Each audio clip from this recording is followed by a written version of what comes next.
सुनी सुनाई बात पर बिल्कुल विश्वास नहीं करना चाहिए। न जाने कितने रिश्ते टूटे हैं, न जाने कितने दिल टूटे हैं, सिर्फ सुनी सुनाई बातों पर विश्वास करने से। ये आज ही की घटना है। आज मैंने एक व्यक्ति को देखा, उसके बारे में मैंने जो भी सुना था वो कुछ उचित नहीं था। लेकिन जब मैंने उस व्यक्ति को देखा, सीधा सीधा देखा, तो मैंने जाना कि जो अब तक मैंने सुना था उससे वो बिल्कुल उल्टा है। यानी कि अगर मैं किसी के सुनी सुनाई बात पर विश्वास करके बैठ जाता तो शायद मेरे मन में एक छवि बन जाती किसी के प्रति। और इसके पहले एक बार और ऐसी घटना घटी है कि एक व्यक्ति जो मेरा बहुत ही प्यारा है, उसके बारे में किसी ने बहुत कुछ मुझसे कह दिया, ऐसा है, वैसा है, ऐसा है, वैसा है। मैंने विश्वास तो नहीं किया, पर कहीं ना कहीं मन में छाप बन रहा था, छवि बन रही थी। फिर मैंने भी ठान लिया कि मैं उसे सीधा ही जानूंगा, डायरेक्ट। वो जैसा भी है, भला है, बुरा है, जैसा भी है, किसी के कहने पर नहीं चलेंगे। मुझे खुद जानना है वो व्यक्ति कौन है, कैसा है, और तब मैं डिसाइड करूंगा। किसी ने कह दिया फला आदमी बुरा है और हम जिंदगी भर के लिए मान के बैठ गए फला आदमी बुरा है, तो शायद बहुत बड़ा धोखा हो जाएगा। और ये बात मैं अपने लिए नहीं कह रहा हूँ, आप सबके लिए कह रहा हूँ। आप जिससे भी बहुत बहुत प्रेम करते हैं, बहुत बहुत प्रेम करते हैं, और शायद इस धरती पर 2-3 लोग होते हैं इस लायक जिससे इंसान बहुत बहुत प्रेम करता है। वैसे तो पॉपुलेशन के हिसाब से दुनिया में 800 करोड़ लोग हैं, लेकिन इन 800 करोड़ में से 3-4 लोग ऐसे हैं जिन्हें जीवन में बसाना चाहिए, जिन्हें जीवन से रूठ कर जाने नहीं देना चाहिए, जिन्हें मना लेना चाहिए। ज़्यादा नहीं, 3-4 लोग। इस धरती पर 3-4 लोग ऐसे हैं जो अगर आपसे रूठ जाए तो उन्हें मना लीजिए, आपको छोड़कर चले जाएं तो उन्हें पुकार लीजिए। बाकी तो लोगों की भीड़ बहुत बड़ी है, लेकिन ये जो दिल के रिश्ते टूटते हैं, अक्सर दिल के रिश्ते टूट जाते हैं सुनी सुनाई बातों में आकर के। और ये मेरे साथ बहुत बार हुआ है। हालांकि मैं कभी कान का कच्चा रहा नहीं, मेरा सौभाग्य है। मैं किसी भी व्यक्ति को डायरेक्ट देखता हूँ, सीधा। कौन क्या कह रहा है उसके बारे में आई डोंट केयर। वो अपना समय बर्बाद कर रहा है, मुझे कोई फर्क नहीं पड़ने वाला। कोई व्यक्ति आकर मुझसे कहे कि फला व्यक्ति ऐसा है, वो अपना टाइम वेस्ट कर रहा है, मुझे कोई फर्क नहीं पड़ने वाला। वो क्या है, वो कौन है, मैं खुद जानने की कोशिश करूंगा। बस तुम्हारे बोलने से हम मान लें उतना बड़ा बेवकूफ़ मैं नहीं हूँ, पर शायद कहीं आप वो गलती न कर बैठे। सावधान रहिएगा। जिंदगी में जो हीरे हैं, जो डायमंड लोग हैं, बार बार नहीं आते, और उन्हें सिर्फ इसलिए मत खो दीजिए कि किसी ने उनके खिलाफ आपके कान भर दिए हैं। और मैं अपने ज़िंदगी में ऐसे 20-50 लोगों को जानता हूँ जिनका सर्विस है, जिनका धंधा है लोगों के कान भरना। शायद मैं 20-50 लोगों को जानता हूँ जिनका जीवन भर का, वो लोग मुफ्त सर्विस करते हैं, इसका कोई तनख्वाह नहीं लेते हैं, वो लोग फ्री सर्विस देते हैं। उनका एक ही काम है, कौन कैसा है आपको बताना। मेरी ज़िंदगी में से बहुत लोग हैं जिन्होंने मुझसे ये मेरे पिताजी के बारे में बहुत कुछ कहा, तुम्हारे पिताजी ऐसे हैं, तुम्हारे पिताजी वैसे हैं। लेकिन मुझे लगता था कि कोई फर्क नहीं पड़ने वाला मुझे। मेरे पिताजी क्या है ये हमसे बेहतर कोई नहीं जान सकता, और अगर किसी को लगता है कि वो जानता है तो अपने घर पर रहे। मेरे पिताजी क्या है ये मैं डायरेक्ट जानने की कोशिश करूंगा ना। किसी ने कह दिया और हम मान कर बैठ गए, और ऐसा हुआ है। बहुत सारे लोग ऐसे हैं जिनके बाप बेटे के बीच दरार जो पड़ी है सिर्फ किसी तीसरे व्यक्ति के कान भरने के कारण पड़ी है।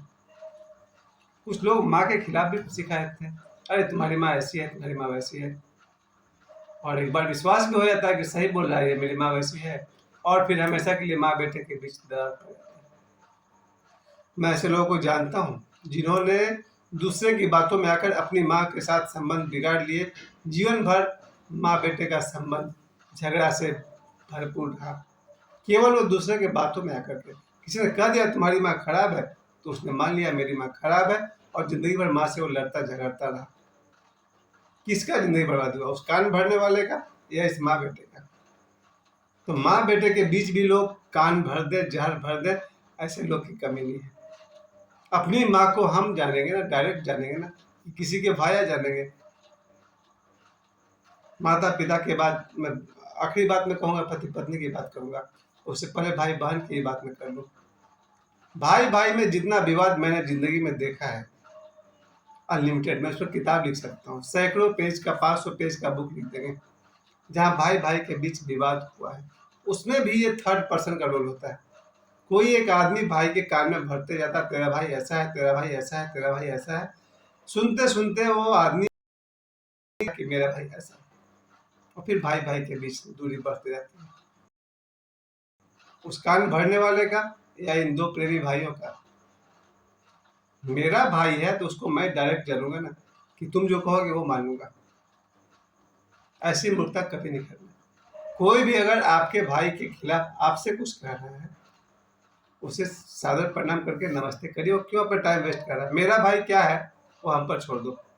I will know him direct, not via any third person. मैं खुद उसे जानूंगा। सेम केस बहन के साथ भी है। भाई बहन के बीच भी कोई तीसरा आ जाए तो समझाता है, तेरी बहन वैसी है, तेरी बहन वैसी है। याद रखिए, बहुत गंभीर मामला है। बहुत सारे लोगों, मैं तो आज की बात नहीं कर रहा हूँ, 1988 89 90 के जमाने की बात कर रहा हूँ।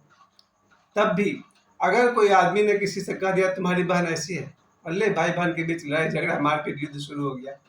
कहने वाला बोल के निकल लिया धीरे से, और भाई बहन जिंदगी भर लड़ते रहो। किसी थर्ड पार्टी ने कह दिया भाई को कि तुम्हारी बहन को तो हम वहां देखे थे, उस आदमी के साथ देखे थे।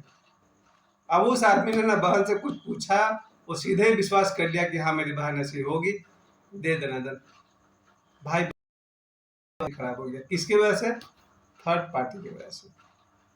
तो सुनी सुनाई बात पर जो लोग चलेंगे उनकी जिंदगी में खुशी कहाँ बचेगी? और सबसे अंत में बारी है पति पत्नी की।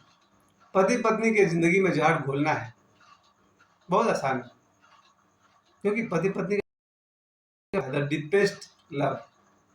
माँ बेटे का प्रेम में क्या होता है कि एक माँ के दो तीन बेटे हो सकते हैं।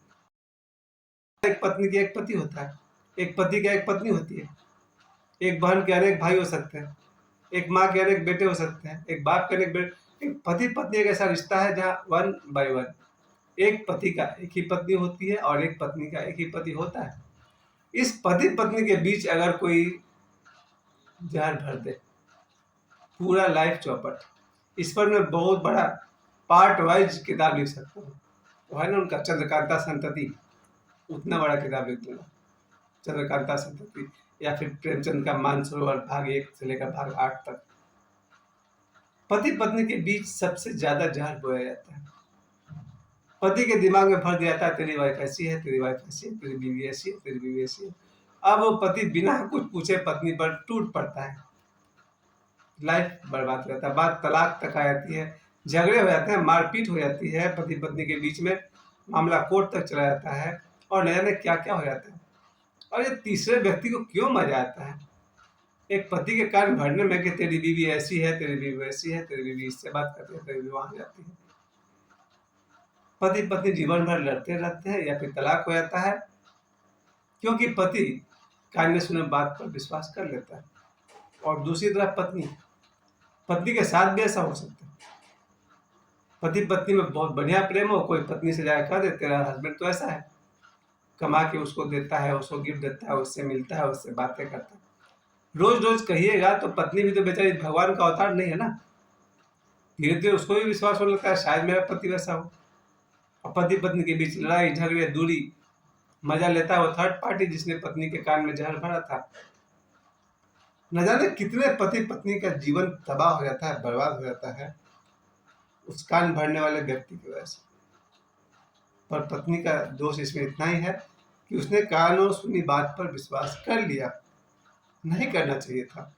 आपका पति है, आप उसे खुद जानिए। मेरी पत्नी क्या है जानने के लिए मुझे किसी दूसरे की जरूरत नहीं है। मेरी पत्नी क्या है मैं सीधा जानता हूँ।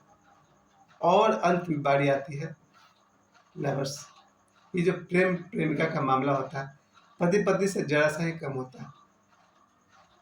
और प्रेम संबंध को तोड़ना है तो प्रेमी के दिमाग में जहर डाल दो कि तेरी गर्लफ्रेंड ऐसी है, बस रिश्ता गया हवा में। या किसी लड़की के दिमाग में डाल दो तेरा बॉयफ्रेंड ऐसा है, और जिंदगी जहरीला हो गया। मेरा तो इतना ही कहना है कि कभी भी सुनी सुनाई बात पर विश्वास मत करिए। अपने प्रिय व्यक्ति को खो देने से अच्छा है थोड़ा मना लीजिए, थोड़ा झुक जाइए, थोड़ा सिर झुका लीजिए, हाथ जोड़ लीजिए, लेकिन रूठे हुए को मना लीजिए। और सुनी सुनाई बात पर कभी विश्वास मत करिए। धन्यवाद।